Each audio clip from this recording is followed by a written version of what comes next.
F'intervista fuq One, il-mexxej Laburista Joseph Muscat qal li l-Partit Nazzjonalista qed jipprova jitfa' xi dubju dwar il-kredenzjali Ewropej tal-Partit Laburista u tal-moviment li qed jinbena madwaru. Iżda l-esperjenza li għandna f'dan il-moviment turi mod ieħor għal Joseph Muscat. Semma l-fatt li Louis Grech kien il-bniedem li fil-Parlament Ewropew għal sena wara oħra ġie fdat bl-iktar rapporti sensittivi li għandhom xi jaqsmu mal-budget tal-Unjoni Ewropea. Li ma' rapporti għal Joseph Muscat, il-pajjiżi membri kollha jagħmlu lobbying kbira lihom sabiex ikunu involuti fihom. Dan għaliex dawn ir-rapporti għandhom saħħa kbira għax jitrattaw il-budget tal-Unjoni Ewropea u l-immaniġġjar tal-flus tal-Unjoni Ewropea.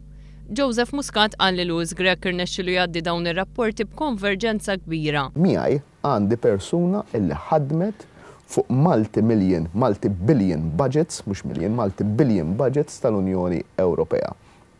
Jien għandi esperjenza wkoll fil-Parlament u fl-istituzzjonijiet Ewropej. Flimkien magħna aħna beħsibna indaħlu il-persuni kollha neċessarji illi irrispettivament mill-ħsieb politiku tagħhom jemmnu fil-proġett tagħna u jridu jkomplu jaħdmu magħna. Daqstant kbira hija fil-fema tiegħi l-kompetenza. Qal li l-Prim Ministru m'għandux jipprova jgħallem lill-Partit Laburista jew jipprova jitfa' dubji fuq il-Partit Laburista meta issa ħareġ li pajjiżna se jkun investigat minn Brussell fuq it-tariffi tal-karozzi tal-linja. Fil-fema tagħna għandna l-aqwa kredenzjali possibbli dwar immaniġġjar ta' budgets Ewropej għax been there done that fil-każ ta' Louis.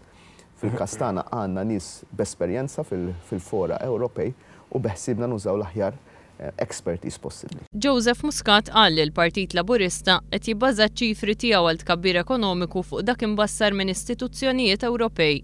Huwa qal li l-ispiża l-programm elettorali se tkun ferm inqas minn dik ta' 1.1 biljun euro imwiegħda mill-Partit Nazzjonalista.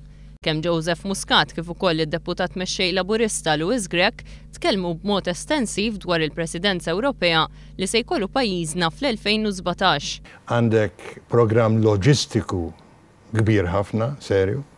Għandek organizzazzjoni li tirrikjedi li jkollok il-kull min kapaċi f'tal-pajjiż qed nitkellmu l-kapaċità veru, ġifieri qed nitkellmu l-imħuħ tajbin, l-enerġija veru, irid tkun parti minn dal-proċess.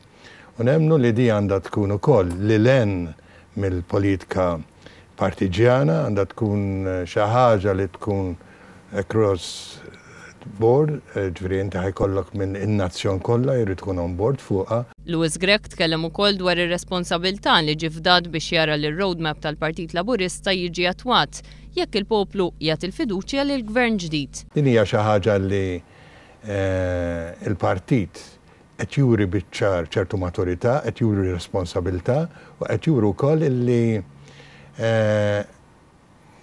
dak li qed ngħidu qed nemmnu fih, rridu nwettquh. Fl-intervista kemm il-mexxej Laburista kif ukoll id-deputat mexxej Laburista tkellmu dwar il-pożittività tal-kampanja li qed jagħmel dan il-partit u l-għaqda nazzjonali li qed iġib.